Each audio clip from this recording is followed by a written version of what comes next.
मैं कोटा से engineer M.H. Khan, senior faculty for IIT डेरी एंड नीट। आज मैं आपको प्रोजेक्टाइल मोशन बताने जा रहा हूँ।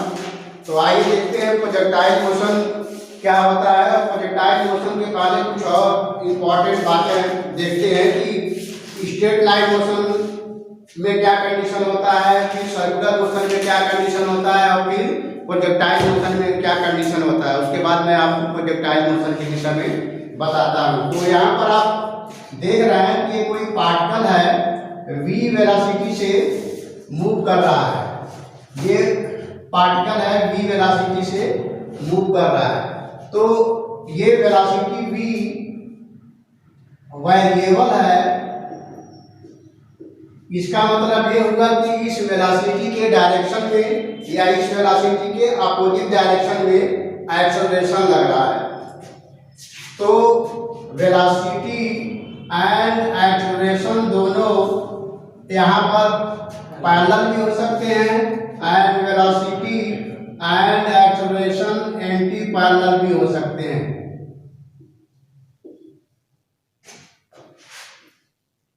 जब एक्सेलरेशन एंड वेलोसिटी पैरेलल या एंटी पैरेलल होंगे तो स्ट्रेट लाइन मोशन होता है। तो इसको समझने की जरूरत है। जब वेलोसिटी और एक्सेलरेशन में 0 डिग्री एंगल बनेगा या 180 डिग्री एंगल बनेगा तो इस प्रकार का पार्टिकल का मोशन स्ट्रेट लाइन मोशन कहलाएगा। तो एंगल को रिप्रेजेंट करना है तो यहाँ पर 0 डिग्री लेंगे क्योंकि वेलोसिटी एंड एक्सेलरेशन दोनों पैरेलल हैं। और जब वेलोसिटी एंड एक्सेलरेशन दोनों 180 डिग्री पर है तो यहाँ थीटा 180 डिग्री लेंगे। तो मैं इसको फिर से दिखाने की कोशिश कर रहा हूँ। यहाँ पर वेलोसिटी है और ये एक्सेलरेशन है, दोनों पैरेलल हैं। तो पार्टिकल स्ट्रेट लाइन मोशन करेगा। यहाँ पर वेलोसिटी और एक्सेलरेशन एंटी पैरेलल है तो भी पार्टिकल स्ट्रेट लाइन मोशन करेगा। इस केस में वेलोसिटी के रिस्पेक्ट में एक्सेलरेशन को हम रिटार्डेशन बोलेंगे। और यहाँ एक्सेलरेशन और वेलोसिटी सेम डायरेक्शन में है तो एक्सेलरेशन सपोर्ट कर रहा है वेलोसिटी को, तो पार्टिकल का वेलोसिटी मैग्नीट्यूड में इंक्रीज करेगा। क्योंकि 1D मोशन हो रहा है, 1 डायमेंशनल मोशन हो रहा है, स्ट्रेट लाइन मोशन हो रहा है। तो ऐसे केस में वेलोसिटी और एक्सेलरेशन या तो सेम डायरेक्शन में होंगे या तो अपोजिट डायरेक्शन में होंगे। तो इस प्रकार का पार्टिकल का मोशन जहाँ पर वेलोसिटी और एक्सेलरेशन में या तो 0 डिग्री का एंगल बनता है या 180 डिग्री का एंगल बनता है तो वो स्ट्रेट लाइन मोशन कहलाता है। अब नेक्स्ट हम लोग देखते हैं। नेक्स्ट है पार्टिकल का ये वेलोसिटी है और इसके परपेंडिकुलर डायरेक्शन में एक्सेलरेशन लग रहा है। तो जब भी इस प्रकार का मोशन हो जिसमें पार्टिकल की वेलोसिटी के परपेंडिकुलर डायरेक्शन में हमेशा एक्सेलरेशन लग रहा हो तो इस केस में पार्टिकल का जो मोशन का पाथ होगा वो सर्कुलर होता है। तो यहाँ पर ऐसे में पार्टिकल का जो मोशन होगा उसका पाथ सर्कुलर होगा। ये वेलोसिटी है और इसके परपेंडिकुलर डायरेक्शन में एक्सेलरेशन लग रहा है तो इस केस में जो पार्टिकल का मोशन का पाथ होगा वो सर्कुलर होगा। तो जब भी आप पार्टिकल का मोशन इस प्रकार कराएं कि वेलोसिटी के परपेंडिकुलर डायरेक्शन में एक्सेलरेशन लग रहा हो तो इस केस में पार्टिकल का जो मोशन का पाथ होता है वो सर्कुलर होगा। और इसका एग्जांपल मैं बताऊं आपको। जब आप मैग्नेटिक फील्ड के अंदर चार्ज पार्टिकल को मोशन कराते हैं और चार्ज पार्टिकल को मैग्नेटिक फील्ड के परपेंडिकुलर इंटर कराते हैं तो वेलोसिटी के परपेंडिकुलर डायरेक्शन में मैग्नेटिक फोर्स लगता है और इसलिए चार्ज पार्टिकल जो है मैग्नेटिक फील्ड के चारों तरफ सर्कुलर पाथ में मोशन करता है। फिर यूनिफॉर्म सर्कुलर मोशन में जब आप कोई पार्टिकल को मोशन कराते हैं तो वेलोसिटी के परपेंडिकुलर डायरेक्शन में रेडियल एक्सेलरेशन हमेशा लगता है। तो ये आपने देखा कि किस प्रकार हम वेलोसिटी के डायरेक्शन में एक्सेलरेशन लगाते हैं या वेलोसिटी के अपोजिट डायरेक्शन में एक्सेलरेशन लगाते हैं तो पार्टिकल का मोशन स्ट्रेट लाइन मोशन होता है। और जब हम वेलोसिटी के परपेंडिकुलर डायरेक्शन में एक्सेलरेशन लगाते हैं तो पार्टिकल का मोशन सर्कुलर मोशन होता है। तो अब आपने दो केस तो देख लिया, एक स्ट्रेट लाइन मोशन और दूसरा सर्कुलर मोशन। अब इससे अलग एक केस आता है, वो है प्रोजेक्टाइल मोशन। तो प्रोजेक्टाइल मोशन में केस ये है कि जब आप वेलोसिटी और एक्सेलरेशन के बीच में जो एंगल रखते हैं वो 0 डिग्री और 180 डिग्री और 90 डिग्री से अलग होता है। यानी वेलोसिटी और एक्सेलरेशन के बीच में 0 डिग्री एंगल नहीं होना चाहिए, 90 डिग्री एंगल नहीं होना चाहिए और 180 डिग्री एंगल नहीं होना चाहिए। तो ऐसे में पार्टिकल का जो मोशन होगा वो प्रोजेक्टाइल मोशन होगा। तो ऐसे में जो पार्टिकल का मोशन होगा वो प्रोजेक्टाइल मोशन होगा। और प्रोजेक्टाइल मोशन को आप प्लेन मोशन भी कहते हैं। तो ये है projectile motion.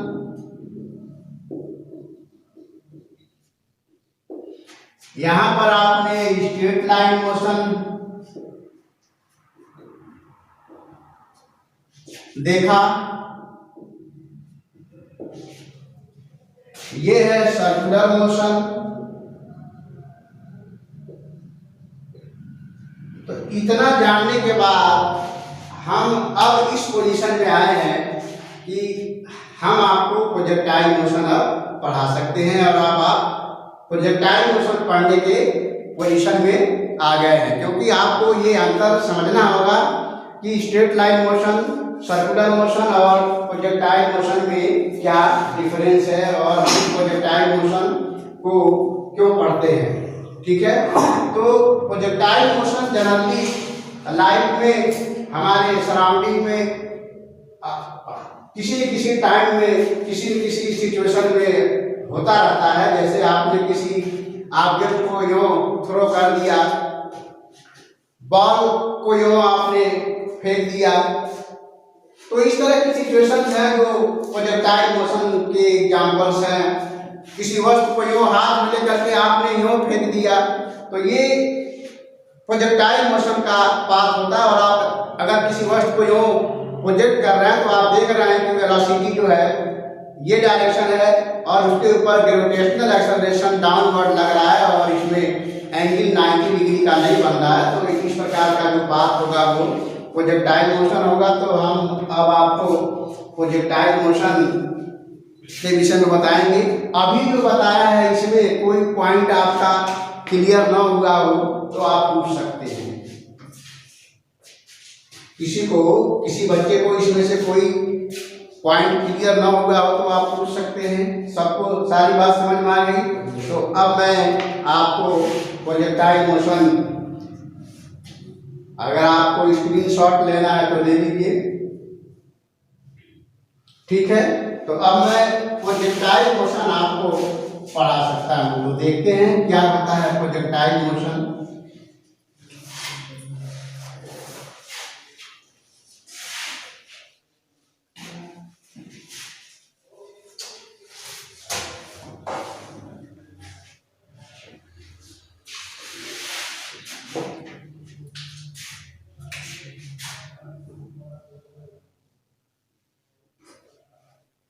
Projectile motion, projectile motion में इसको हम प्लेन मोशन भी बोलते हैं। तो हमने यहाँ पर X and Y coordinate axis बनाया हुआ है। तो यहाँ पर किसी वस्तु को आपने थीटा एक्स एक्सिस से थीटा एंगल पर और वी वेलोसिटी से प्रोजेक्ट किया है। तो आप देख पा रहे हैं कि यहाँ प्रोजेक्शन पॉइंट पर वर्टिकली डाउनवर्ड काम कर रहा है। इस तरह से वेलोसिटी और एक्सेलरेशन के बीच में एंगल 90 डिग्री प्लस थीटा है। और अभी जो हमने बताया कि स्ट्रेट लाइन मोशन में वेलोसिटी और एक्सेलरेशन के बीच में 0 डिग्री एंगल होता है या 180 डिग्री होता है। सर्कुलर मोशन में वेलोसिटी और एक्सेलरेशन के बीच में 90 डिग्री एंगल होता है। और 0 डिग्री, 90 डिग्री और 180 डिग्री से अलग कोई एंगल है वेलोसिटी और एक्सेलरेशन के बीच में, तो ऐसे में पार्टिकल का मोशन जो होगा वो प्रोजेक्टाइल मोशन होगा। तो आप यहाँ देख पा रहे हैं कि 90 प्लस थीटा जो कि 0 डिग्री भी नहीं है, 90 डिग्री भी नहीं है और 180 डिग्री भी नहीं है। तो मैं इसको लिख दे रहा हूँ not 0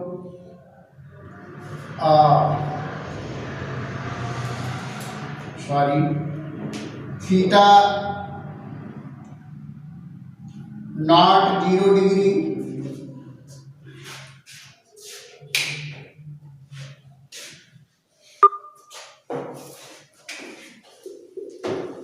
not 0 degree, 90 degree and 180 degree. तो 90 प्लस थीटा जो यहाँ प्रोजेक्शन पॉइंट पर दिख रहा है वेलोसिटी और एक्सेलरेशन के बीच में, ये 0 डिग्री, 90 डिग्री और 180 डिग्री नहीं होना चाहिए। ठीक है, तो ऐसे में पूरे मोशन के दौरान यहाँ पर आप देखें वेलोसिटी का ये डायरेक्शन है, एक्सेलरेशन का ये डायरेक्शन है, यहाँ पर एक्सेलरेशन का ये डायरेक्शन है, वेलोसिटी का ये डायरेक्शन है। एक स्पेशल केस आता है प्रोजेक्टाइल केस में, जब वो हाईएस्ट पॉइंट पर होता है, मोशन के हाईएस्ट पॉइंट पर होता है, तो थोड़े समय के लिए इसका पाथ जो है यहाँ पर सर्कुलर हो जाता है, क्योंकि वहाँ पर वेलोसिटी और एक्सेलरेशन 90 डिग्री पर काम करते हैं। फिर उसके बाद वेलोसिटी और एक्सेलरेशन जो यहाँ पर ग्रेविटेशनल एक्सेलरेशन है, इसके बीच में थीटा 0 डिग्री, 90 डिग्री और 180 डिग्री से अलग हो जाता है। तो एक स्पेशल पॉइंट होता है हाईएस्ट पॉइंट पर प्रोजेक्टाइल मोशन के, जहाँ पर वेलोसिटी और एक्सेलरेशन के बीच में 90 डिग्री काम करता है और उसके करस्पॉन्डिंग पाथ वहाँ पर सर्कुलर होता है थोड़े समय के लिए। उसके बाद जैसे ही पार्टिकल आगे बढ़ता है तो फिर वो कंडीशन अलग हो जाता है। तो ये एक रिप्रेजेंटेशन होगा प्रोजेक्टाइल मोशन का, जिसमें हमने दिखाने की कोशिश किया है कि वेलोसिटी और एक्सेलरेशन में किस प्रकार एंगल 0 डिग्री, 90 डिग्री और 180 डिग्री से अलग है। तो अब मैं इसका ट्राजेक्टरी इक्वेशन का डेरिवेशन करने के लिए मैं बात करूंगा, तो इसको मैं मिटाता हूं और फिर दूसरा पाथ में बनाता हूं। हाँ, क्या बात बोलो? हाँ, मैं ये कह रहा हूं कि जब ये हाईएस्ट पॉइंट पर पार्टिकल जा रहा है तो वेलोसिटी और एक्सेलरेशन के बीच में 90 डिग्री बन रहा है। तो यहाँ पर एक स्पेशल केस होता है प्रोजेक्टाइल मोशन में, जब प्रोजेक्टाइल हाईएस्ट पॉइंट पर होता है पाथ के, तो वहाँ वेलोसिटी और एक्सेलरेशन के बीच में 90 डिग्री बनता है। इसके करस्पॉन्डिंग तो पाथ यहाँ सर्कुलर हुआ, तो उस सर्कुलर पाथ का रेडियस क्या होगा और ये सर्कुलर पाथ क्यों होगा, ये मैं थोड़ा सा आगे अभी डिस्कस करूंगा। तो हाईएस्ट पॉइंट पर ही केवल होता है प्रोजेक्टाइल मोशन के पाथ के हाईएस्ट पॉइंट पर करस्पॉन्डिंग जो पाथ होगा उस पॉइंट के वो सर्कुलर होगा, बाकी सारे सिचुएशन में वो प्रोजेक्टाइल मोशन होगा। तो इसको मैं मिटाता हूँ और प्रोजेक्टाइल मोशन में प्रोजेक्शन पॉइंट पर वेलोसिटी और एक्सेलरेशन के बीच में जो एंगल होता है वो 90 प्लस थीटा होता है। यदि थीटा एक्स एक्सिस और वेलोसिटी के बीच का एंगल है। तो अब मैं फिर से यहाँ पर X axis, this is Y axis, और एक प्रोजेक्टाइल को हमने यो प्रोजेक्ट किया, इसके ये है आपका प्रोजेक्शन एंगल, यहाँ पर हमने थीटा दिया, और पार्टिकल को v वेलोसिटी से हमने यहाँ पर प्रोजेक्ट किया, ये है हमारा प्रोजेक्शन पॉइंट। तो इस प्रोजेक्शन मोशन में हमको कुछ एजम्पशन मान करके चलना है। तो ध्यान दीजिए, प्रोजेक्टाइल मोशन में कुछ एजम्पशन मान के चलना होता है। तो पहला कंडीशन ये है कि ग्रेविटेशनल एक्सेलरेशन कांस्टेंट होना चाहिए, यानी बहुत ज्यादा हाइट पर प्रोजेक्टाइल को नहीं फेंकना है, वरना जी अर्थ के पृथ्वी के रेडियस में कर्वेचर में के वजह से जी वैरी करने लगता है, हाइट की वजह से जी वैरी करने लगता है। तो प्रोजेक्टाइल मोशन में पहला कंडीशन ये है कि ग्रेविटेशनल एक्सेलरेशन कांस्टेंट होना चाहिए, और कांस्टेंट होने के लिए बहुत अधिक हाइट पर प्रोजेक्टाइल को प्रोजेक्ट नहीं करना है, वरना जैसे मिसाइल वगैरह होता है बहुत अधिक हाइट पर वो मोशन करता है, तो पृथ्वी के सरफेस से हाइट बढ़ने पर जी वैरी कर जाता है। ये ग्रेविटेशन में पढ़ाया जाएगा आपको, और आप जानते भी होंगे। तो इस तरह से पृथ्वी के सरफेस पर काफ़ी कम ऊंचाई पर प्रोजेक्टाइल को प्रोजेक्ट करना है। तो इस केस में जी जो होगा कांस्टेंट होगा। दूसरा कंडीशन है कि air resistance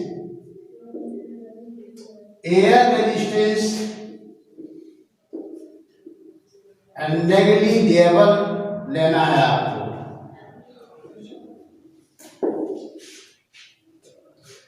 air resistance negligible लेना है, ठीक है।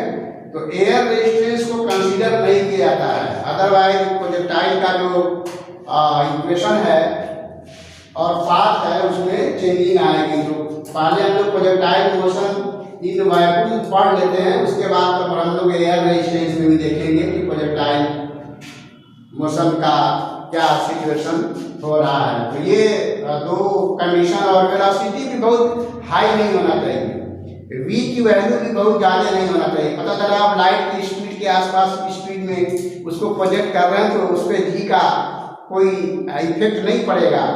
तो v भी बहुत कम होना चाहिए, लाइट की स्पीड के आर्डर में नहीं होना चाहिए। तो अब इसको हम लोग आगे बढ़ाते हैं। तो आप वेक्टर पढ़ चुके हैं, और वेक्टर में आपको बताया जाता है कि जब कोई वेक्टर है तो उसका कंपोनेंट आप ले सकते हैं। तो इस डायरेक्शन में इसका कंपोनेंट होगा वेलोसिटी का vx, और ये आ जाएगा v cos थीटा, और y डायरेक्शन में इसका कंपोनेंट लेंगे तो ये हो जाएगा vy, और ये हो जाएगा v sin थीटा। तो प्रोजेक्टाइल मोशन जहां से आपने प्रोजेक्ट किया, फिर उसी ग्राउंड सरफेस पर आगे कहीं जाके गिरता है या उसी पॉइंट पर गिरता है। जब वर्टिकल मोशन अपवर्ड में कराएंगे तो जिस पॉइंट से आपने प्रोजेक्ट किया फिर उसी पॉइंट पर गिरेगा, और इस तरह से वर्टिकल एंगल से डायरेक्शन से अलग दिशा में अगर प्रोजेक्ट करेंगे तो ग्राउंड पर ही गिरेगा, बट किसी और पॉइंट पर गिरेगा। तो ऐसे में आपका प्रोजेक्टाइल सपोज के लिए यहाँ ग्राउंड से स्ट्राइक कर रहा है, तो पूरे मोशन के दौरान जो टाइम लगा वो कैपिटल टी होगा। इसको फ्लाइट टाइम आप बोलेंगे, फ्लाइट टाइम। मैक्सिमम हाइट जो गेन किया इसको h से आप रिप्रेजेंट करेंगे, और ये जो रेंज प्रोजेक्शन पॉइंट से लेकर के स्ट्राइकिंग पॉइंट के बीच का जो डिस्टेंस है उसको रेंज आप कहेंगे। तो ये है आपका रेंज, ये है हाइट, और ये है फ्लाइट टाइम। तो ये फ्लाइट टाइम के लिए, हाइट के लिए और रेंज के लिए भी हमको एक्सप्रेशन या डेरिवेशन बनाना है। अभी हम लोग रैंडम पॉइंट के लिए रिलेशन बनाते हैं, जिसको प्रोजेक्टाइल का ट्रैजेक्टरी इक्वेशन कहते हैं। तो रैंडम पॉइंट के लिए सपोज करिए हमारा प्रोजेक्टाइल यहाँ पर है, तो यहाँ से यहाँ तक आने का टाइम स्मॉल टी है। हमारा प्रोजेक्टाइल जो है अभी फिलहाल यहाँ पर है, तो प्रोजेक्शन पॉइंट से यहाँ तक आने का टाइम टी है। तो इसको मैं यूँ दिखाने की कोशिश कर रहा हूँ। ये है आपका टाइम टी, स्मॉल टी। और वर्टिकल डायरेक्शन में जो इसका वैल्यू है, ये y आप कंसीडर करेंगे, यहाँ से लेकर यहाँ तक ये y, और यहाँ से लेकर यहाँ तक जो वैल्यू है उसको आप x से रिप्रेजेंट करेंगे। अब आपको यहाँ पर ध्यान देना है कि ए वाई डायरेक्शन में एक्सेलरेशन -d लग रहा है, क्योंकि हम y को पॉजिटिव ले रहे हैं और एक्सेलरेशन डाउनवर्ड लग रहा है। ध्यान दीजिए, कहीं भी एक्सेलरेशन ये है और वेलोसिटी का ये डायरेक्शन है, यहाँ पर v डैश, क्योंकि point two point velocity change होगा, क्योंकि मैग्नीट्यूड भी चेंज होगा और डायरेक्शन भी चेंज होगा। तो यहाँ पर वेलोसिटी v डैश है और ग्रेविटेशनल एक्सेलरेशन g है। अब हमने इसको y कंसीडर किया है, तो एक्सेलरेशन यहाँ पर y डायरेक्शन में जब आप कंसीडर करेंगे तो ये -d के बराबर आएगा, यानी y के अपोजिट डायरेक्शन में एक्सेलरेशन लग रहा है। और दूसरा कंडीशन ये है कि x डायरेक्शन में कोई एक्सेलरेशन नहीं है। तो जब x डायरेक्शन में कोई एक्सेलरेशन नहीं है तो x डायरेक्शन में मोशन किस प्रकार का मोशन होगा? यूनिफॉर्म मोशन होगा। कांस्टेंट स्पीड से या कांस्टेंट वेलोसिटी से x डायरेक्शन में पार्टिकल मूव करेगा, क्योंकि x डायरेक्शन में कोई एक्सेलरेशन नहीं लग रहा है। यहाँ पर जो एक्सेलरेशन लग रहा है वो y डायरेक्शन में लग रहा है। तो x डायरेक्शन में जो वैल्यू, जो डिस्टेंस कोऑर्डिनेट x आप गेन कर रहे हैं, इसको लिखेंगे ux या vx इंटू टी, क्योंकि प्रोजेक्शन पॉइंट से यहाँ तक आने का जो टाइम है वो स्मॉल टी है। तो x की वैल्यू होगा plus ax T square by 2, but ax 0 है, बट ax इक्वल टू 0, क्योंकि x डायरेक्शन में कोई एक्सेलरेशन नहीं लग रहा है। तो ऐसे में x इक्वल टू हो जाएगा vx, और vx की वैल्यू है v cos theta into t. तो एक इक्वेशन ये बना, यहां से हम t निकालेंगे तो ये हो जाएगा x by v cos theta. तो ये x आपने निकाल लिया। अब हम लोग y निकालने की कोशिश करेंगे, तो y की वैल्यू होगी y इक्वल टू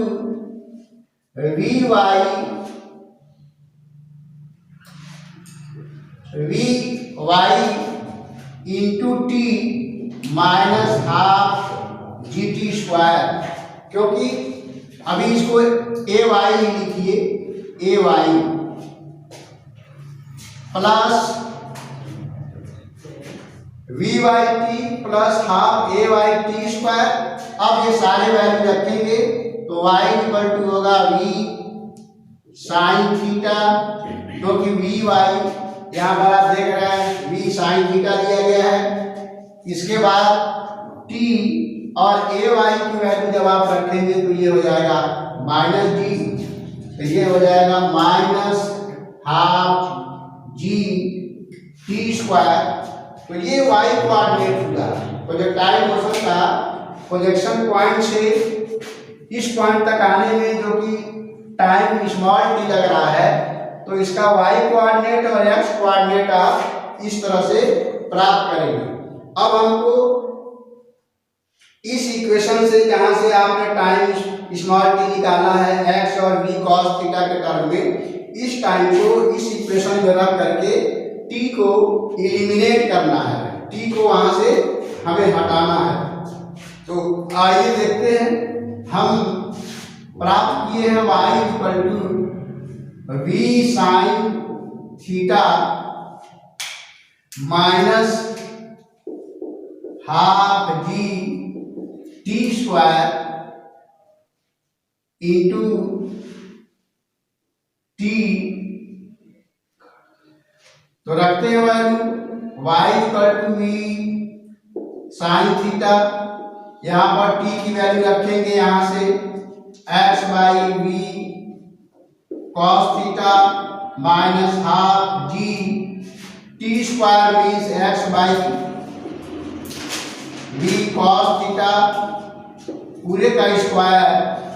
अब इसको आप सॉल्व करेंगे तो आपको मिलेगा y equal to x tan theta minus g x square upon 2 v square cos square theta. तो ये है trajectory equation of projectile motion. तो अब हमने प्रोजेक्टाइल मोशन का ट्राजेक्टरी इक्वेशन प्राप्त कर लिया, y equal to x tan theta minus g x square upon 2 v square cos square theta.